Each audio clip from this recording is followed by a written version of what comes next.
দাবি উঠেছে নির্বাচন কমিশন পুনর্গঠনের। দাবি জানিয়ে এরই মধ্যে নির্বাচন ভবনের সামনে প্রবেশ পথে ব্যানার টাঙানো হয়েছে। কমিশনেও নেই পুরনো কর্মচাঞ্চল্য। নিয়াজ মোর্শেদের রিপোর্ট, ক্যামেরায় ছিলেন মীর মঞ্জুরুল ইসলাম। চারদিকে বইছে পরিবর্তনের হাওয়া। নির্বাচন কমিশনেও সেই আজ এসে পৌঁছেছে। আগারগাঁওয়ে নির্বাচন ভবনে প্রবেশ মুখেই দুটি ব্যানার টাঙিয়েছে ছাত্র জনতা। তাতে স্পষ্টতই এই কমিশনের বিদায় দাবি করা হয়েছে। নতুন সরকার ক্ষমতায় আসার পর বিএমডব্লিউ গাড়ি হারিয়েছেন নির্বাচন কমিশনাররা। এখন বরাদ্দ হয়েছে পাজেরো গাড়ি, নেই পুলিশ প্রহারা।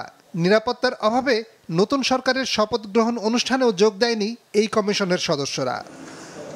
নির্বাচন ভবনের চতুর্থ ও পঞ্চম তলায় বসেন প্রধান নির্বাচন কমিশনার এবং অপর 4 কমিশনাররা। এখন এই 2 ফ্লোর যেন মৃত্যুপুরী।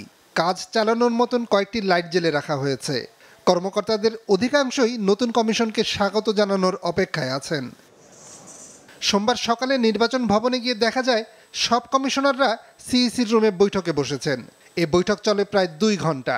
বৈঠক শেষে বেরিয়ে যান তারা। এ সময় তাদের সাথে কথা বলতে চাইলে এড়িয়ে যান। নিয়াজ মোর্শেদ, মাছরাঙা সংবাদ, ঢাকা।